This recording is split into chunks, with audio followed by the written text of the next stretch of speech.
As one of the most highly decorated alpine Paralympic skiers of all time, Chris Waddell has captured 12 medals, including a dominating 4 gold medal performance in Lillehammer in 1994.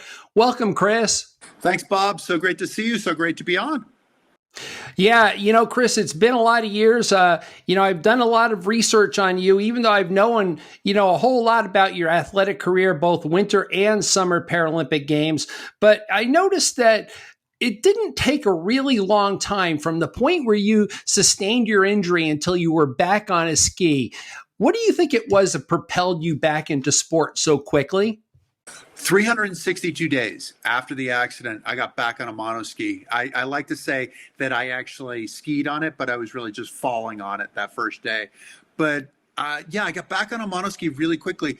There are a couple of different things. I felt like skiing owed me something. It owed me my potential. I'd never realized it as an able-bodied skier. And now this was going to be an opportunity for me to hopefully realize it as a monoskier. The year before my accident, I saw a woman named Diana Golden at a ski race. It was an able-bodied race, bunch of people from national teams, Canadian, US, Japanese team, and this one-legged woman showed up, and she demonstrated to me so much of what it meant to be an athlete. It was really, we all have our excuses, especially if you're in an individual sport. And she was like, look, you know what? I'm going to fall down and I'm going to get back up. And those are the scary people who are like, I am never going to quit. I'm going to keep coming for you. And I wanted to be like Diana. I really did. I gained a hero that day, and I wanted to follow in her footsteps. When you just saw that clip a couple of minutes ago, it's really pretty amazing when you look back and you say, that was 1993. What did you think of that technology? The technology, I am so forever thankful to Jim Martinson for building the monoski, the Shadow monoski that I skied in. And what it allowed us to do back then was to make a turn the way that we were supposed to make a turn. It felt the same as it felt when I was growing up. The technology right now is better in terms of the shock absorbers. The shock is significantly better, but he started it. He and a couple of other people started that technology that allowed us to feel like we were actually skiing.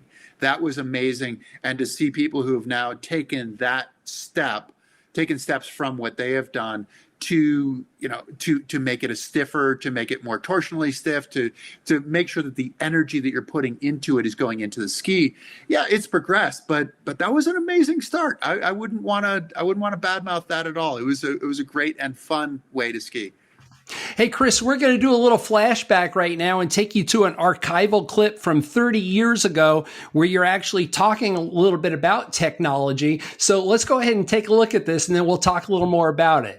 The technology hasn't progressed to the point that the athletes are really able to take advantage of it. And I think you've seen a great difference. If you watch old footage of ski races, you see guys like Jean-Claude Keely, who are some of the best skiers ever, and you look at them and you go, well, they don't look all that great, really. And a lot of the reason why they don't look that great is because of the technology, because they were dealing with equipment that just wasn't moving in the same direction that they were trying to go. And I think that if we get some lighter materials, possibly some of the exotic metals, titanium, stuff like that, that'll give us the same kind of strength with a lot less weight, we'll be able to take advantage of that, and it'll give us a chance to use what we have as athletes, use the muscles that we have and take advantage of it. That was interesting, Bob. I know. Now here's the true irony, Chris. As you're talking about technology, you're talking about all these different alloys and titanium, but not once in your imagination, maybe not even like the cell phone, you're not even talking about the carbon fiber technology and how tightly it has the racers, sucked into the buckets and strapped down so they move as one with the component. And thinking just about that, that wasn't even on your radar.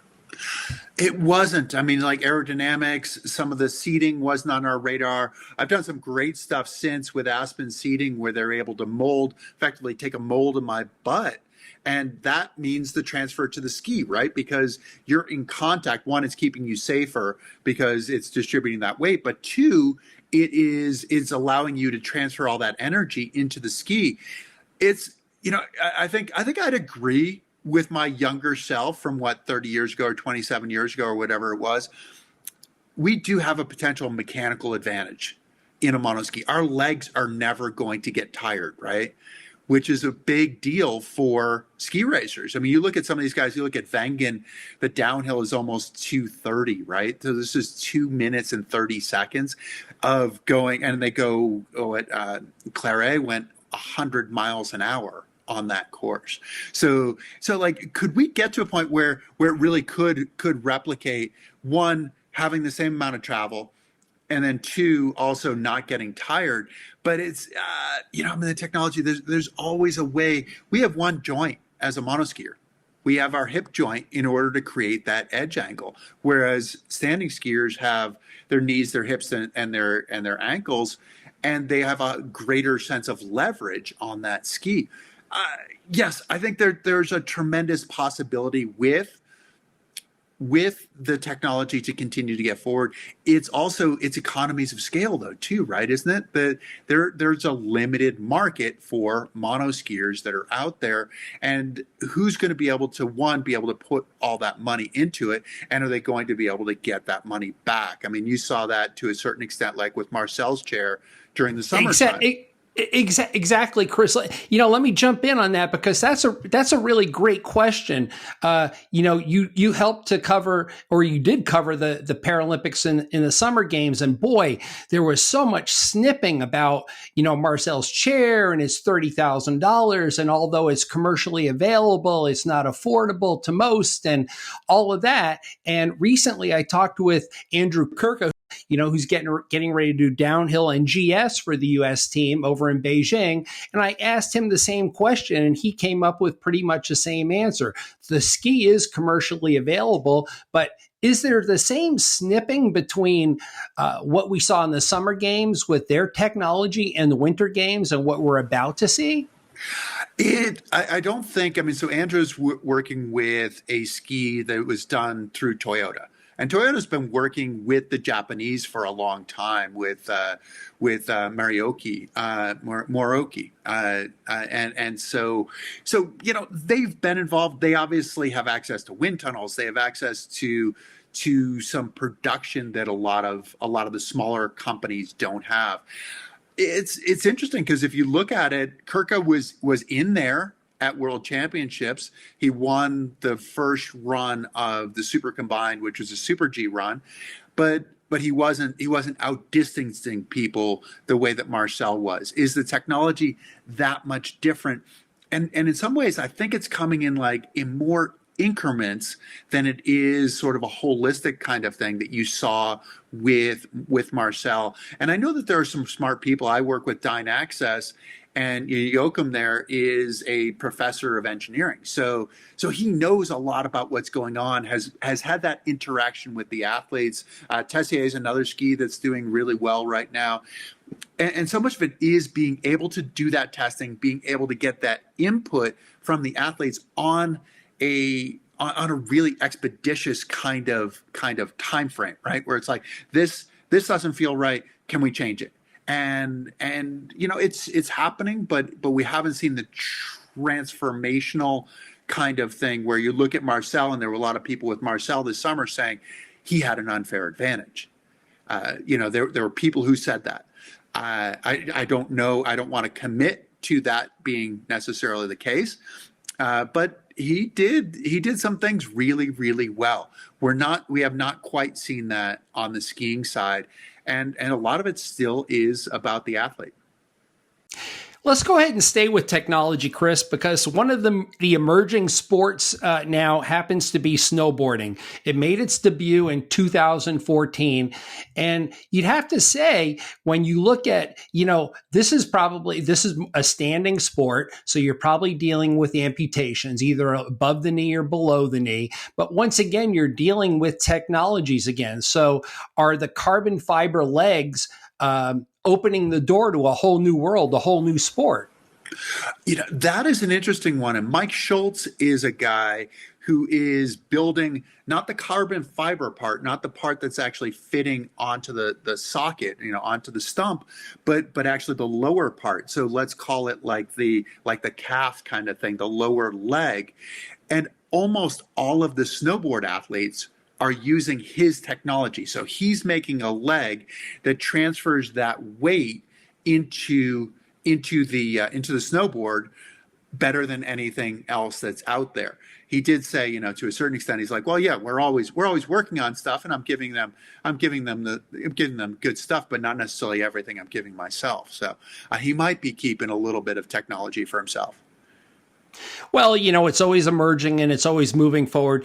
Chris, as an analyst coming up for the games with NBC, you've got to know a little bit about each one of these sports. So there's five primary sports that we're going to be competing in Beijing: alpine skiing, which is your specialty; cross country or Nordic; sled hockey, snowboarding, and curling. And within some of those events, there's three categories: sit down, standing, and visually impaired.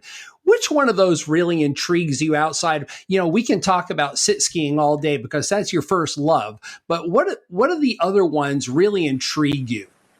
Well, I mean, certainly alpine skiing is my first love, and that's where I'll be doing the analysis for alpine skiing.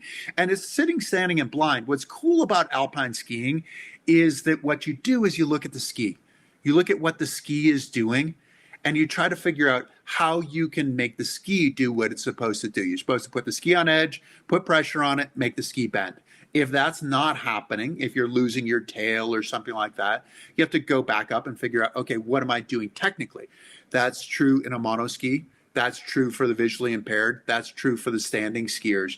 And what's interesting is to see how people achieve that. Some of the fastest skiers on the mountain are the arm amputees. I mean, some people who are missing a hand, some people who are missing some fingers, some people who are missing, part of their arm. Are really generally those are the fastest people. The people who still have an elbow, that's where you get into that classification. But to see what those guys are doing versus some of like the hemiplegics, what they're doing versus what we call three trackers, the standing skiers, to go into some of the other sports, you and I are get drawn into the cross-country skiing in a lot of ways because having been wheelchair racers, a lot of wheelchair racers are doing cross-country skiing as well. So you look at an Aaron Pike who is in the lead pack in all of the big races this year and is a guy who's been winning medals at the World Championships. So hoping that he's going to win medals at the Paralympics as well. So much of it, Bob, is the sport, but it's also, I've always thought that it's the personalities too. Right. So you look absolutely. And Chris, that's a place where we have a very commonality of goal because we both believe that it is the personality. And when you're looking at the other side, I mean, there's so many athletes to talk about. Oksana Masters, she excelled in hand cycling in the summer games. And she's also a phenomenal, multi-medal Paralympian for the winter games. I mean, the personalities are starting to really emerge. It's one of the cool things, I think, about the sport and about increased coverage of the games, that you get to see the personalities. When we were competing, we knew the personalities from the races, but you didn't always see it on television. In some of the road racing, you saw more where you saw, that battle between like Knab and you and then also Blanchette, right? And you see the double amputee versus the paraplegic and how that all works. And it's like, oh, this is a big hill. This is a place where Craig can probably get off and get away from the pack. But yeah, I mean, Oksana is somebody, I mean, not only is she a great athlete in the summertime, she dislocated her elbow prior to Pyeongchang and then came in and won medals. I mean, just a complete badass. Kendall Gretsch, one of the greatest moments during the summertime where she was a triathlete and she was down up until like the very last few meters of the running portion. She's in a wheelchair, so it's the running portion, but she's in a racing wheelchair and was able to reel that in and win in the last Oh, few meters. you're not kidding. That had to be one of the, I mean, there were several highlights to that games, but boy, you just didn't see that coming. I mean, it just seemed like it was an insurmountable lead at that point. Hey, Chris, I want to kick forward a little bit. Though I'd love to talk about sled hockey and how dynamic and exciting that sport is going to be, I want to kick forward and sort of talk a little bit about, let's say somebody comes to you and let's go ahead and roll in clip 3 from our archives here while Chris is talking about this. It's just really interesting. What advice would you give to up and coming promising athletes? Like if somebody came to you and they were on the edge of being really good, but they needed to know what more commitment they would have to make to be a great Paralympian, what would you say to them? Well, I mean, first of all, you start with the love of the sport. I mean, it really is the purity of the sport, right? It's great sport, it's great entertainment, but eventually it gets to be your job as well. But the most successful people are the people who are in it for the purity of the sport.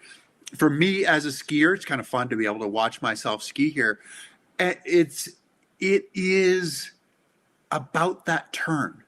And about looking at how we can continue to push the sport. In skiing, we're really lucky in that we get to see some of the greatest standing skiers in the world too. And as a monoskier, I look at that and go, okay, how can I do what they do? How can I be as efficient as they are? I always say to people that skiing's a really simple sport if you do it well. There are only so many movements that go into it, which is true about just about any sport once you get to that purity. And that's the journey, isn't it? To getting to the purity of what you're trying to achieve in the sport. The other stuff in a lot of ways is ancillary. I mean, doing it as a profession is a way to continue to be able to be in the sport. It's a way to, be able to eat, have a roof over your head, those kinds of things, which are really important. And then the entertainment part of it is really about sharing your sport, is about sharing that passion for the sport and what you get a chance to do. And hopefully, I think the Paralympic sports are great entertainment. I'm captivated just in terms of what people are able to do. And this isn't like, it's, what you're able to do with what you have. It's like, no. It's like the sacrifices you've made to be able to perfect your sport. That to me is what's exciting. And that's really what's entertaining. Wow, Chris, I don't think it could be said any better. I'd like to really thank you. He's a Paralympic Hall of Famer, NBC analyst for the games coming up here in Beijing. Thanks a whole lot, Chris. Great insights. You're welcome. Thank you, Bob. Thanks for inviting me on.